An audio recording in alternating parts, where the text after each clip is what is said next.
तो आज की इस वीडियो में हम समझने वाले हैं 12th क्लास हिस्ट्री का चैप्टर 5 यात्रियों के नज़रिए। इस चैप्टर में हम पहले भी पढ़ चुके हैं अलवरुण के बारे में और इब्न बतूता के जीवन परिचय के बारे में तथा उनकी भारत यात्रा के बारे में पढ़ चुके हैं कि कैसे उन्होंने भारत यात्रा की और जो कुछ भारत में देखा उन सबको अपनी यात्रा वृत्तांत में लिखा। तो आज की इस हम टॉपिक में समझने वाले हैं इब्न बतूता तथा अनजाने को जानने की उत्कंठा। अब इब्न बतूता था जो कि अनजाने में उनकी जानने की उत्कंठा थी। तो क्या क्या उन्होंने जाना इब्न बतूता ने। तो जब 14वीं शताब्दी में इब्न बतूता दिल्ली आया था उस समय तक पूरे उपमहाद्वीप एक ऐसी वैश्विक संचार तंत्र का हिस्सा बन चुका था जो पूर्व में चीन से लेकर पश्चिम में उत्तर पश्चिम अफ्रीका तथा यूरोप तक फैला हुआ था। जैसा कि हमने देखा है कि इब्न बतूता ने स्वयं इन क्षेत्रों में बड़े पैमाने पर यात्रा की, पवित्र पूजा स्थलों को देखा और विद्वान लोगों तथा शासकों के साथ समय बिताया। कई बार काजी के पद पर रहा तथा शहरी केंद्रों की विश्वासवादी संस्कृति का उपभोग किया, जहां अरबी, फारसी, तुर्की, अन्य भाषा बोलने वाले लोग विचार, सूचनाओं तथा उपखायों का आदान प्रदान करते थे। इनमें अपनी धर्मनिष्ठता के लिए प्रसिद्ध लोगों की ऐसी राजाओं को निर्दयी तथा दयावान दोनों ही हो सकते थे तथा सामान्य पुरुष और महिलाओं तथा उनके जीवन की कहानियां सम्मिलित थीं। जो भी कुछ अपरिचित था उन्हें विशेष रूप से रेखांकित किया जाता था। ऐसा सुनिश्चित करने के लिए किया जाता था कि श्रोता अथवा पाठक सुंदर पर सौभाग्य देशों के वृत्तांतों से पूरी तरह प्रभावित हो सके।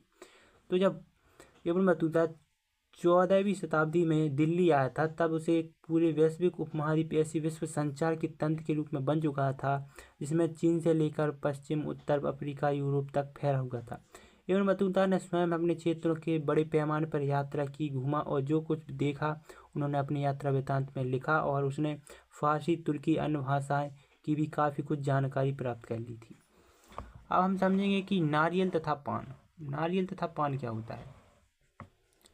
तो नारियल तथा पान तो इब्न बतूता की चित्रण की विधियों के कुछ बेहतरीन उदाहरण उन तरीकों में मिलते हैं जिनमें वह नारियल और पान दो ऐसी वनस्पतियां उपज जिनसे उसके पाठक पूरी तरह से अपरिचित थे तथा उसका वर्णन करते थे। अब इब्न बतूता ने कुछ ऐसा भी चित्रण किया था जिसमें जो कि नारियल था उनके पत्ते थे, तो कुछ ऐसी वनस्पति उपज थी जो पूरी तरह से अपरिचित थे, उन्हें उसके बारे में कुछ जानकारी नहीं थी।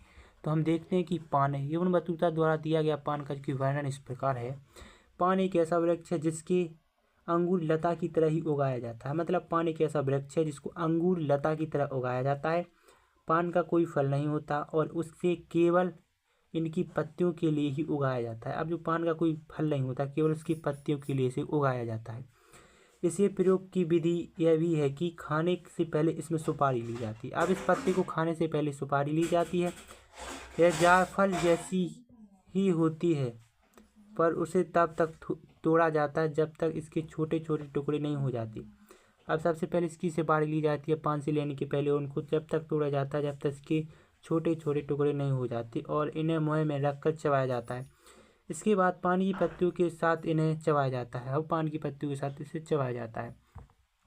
अब पान एक ऐसा पत्ता होता है जो कि अंगूर लता की तरह ही उगाया जाता है। एक ऐसा पत्ता होता है और इसमें फल नहीं आता, इसमें केवल पत्तियां होती हैं और इसका प्रयोग विधि में होता है, खाने के लिए इसका प्रयोग किया जाता है। यह जायफल जैसा ही होता है। इसे खाने से पहले सुपारी ली जाती है, सुपारी को तोड़ तोड़ कर छोटा किया जाता है जब तक वह टूट ना जाए और उसे पान में रख करके चबाया जाता है।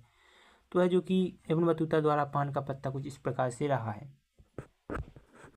अब बात करें हम इब्न बतूता और भारतीय शहर। मतलब इब्न बतूता ने जो यात्रा की उसमें भारतीय शहर को देखा भी कैसे थे।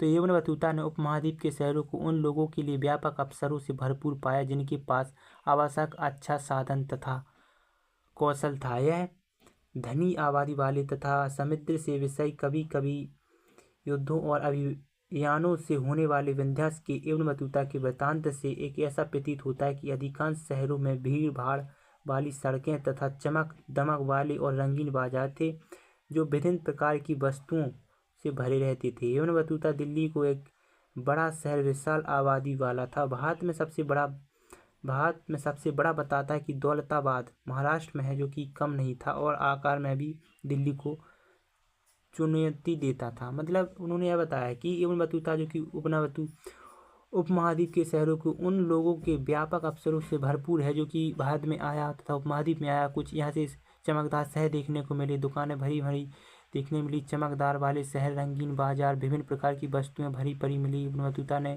जब दिल्ली को एक बड़ा शहर और विशाल आबादी वाला शहर भी बताया है। तो इब्न बतूता ने कुछ ऐसे भारतवर्ष की यात्रा की और समझा उसके बारे में, उपमहाद्वीप के बारे में देखा कि कैसे कैसे शहर रहे हैं उस समय, कैसा रहा है सब कुछ, मतलब देखा, अपनी यात्रा वृतांत में लिखा है।